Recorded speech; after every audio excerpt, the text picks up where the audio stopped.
what's interesting is that when he started blowing up in the, I believe, late 70s, early 80s, or could be mid 80s, an interesting thing happened. And a lot of people don't know this, is that Wendy's was started to take a huge chunk of the market share.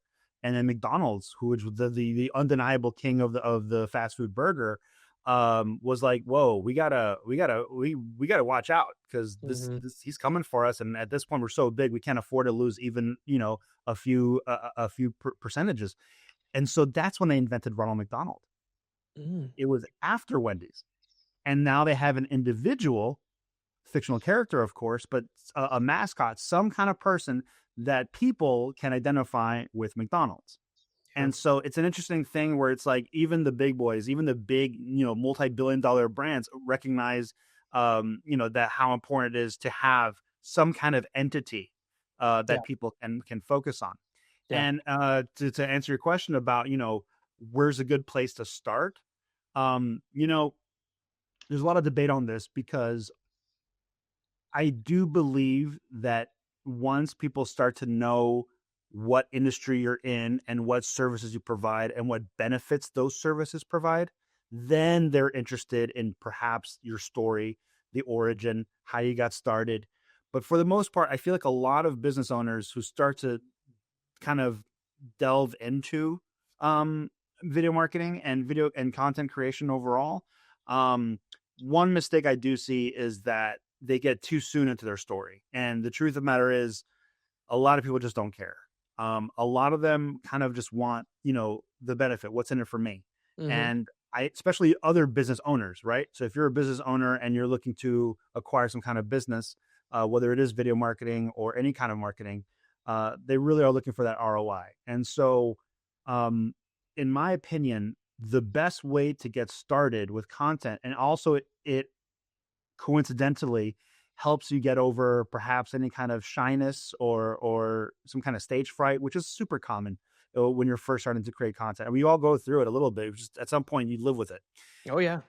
I think the best way to do it is by just being in service.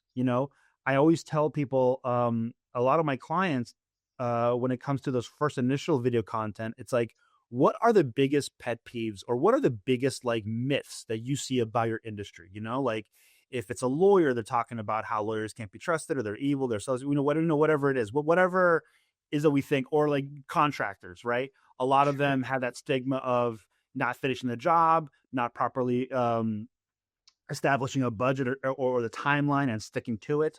And so a great way to put yourself out there, get over your stage fright, and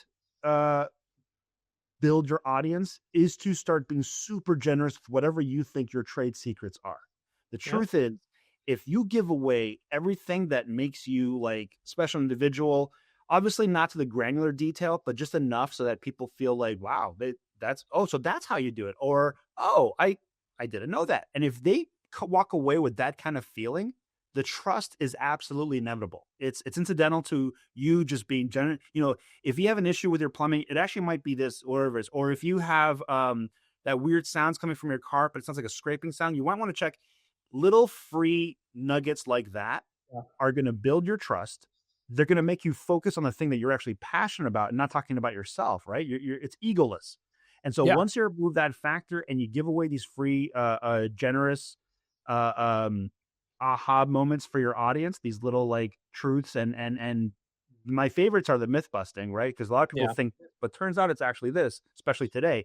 If you can come at it with that kind of energy and that kind of mindset, the content creates itself in terms of actual language, and people will start to gravitate towards you in the beginning just out of utility, just because they have useful information now. And I think that's actually a great way to start. If you're not sure where to start your content creation journey. The important thing is to start.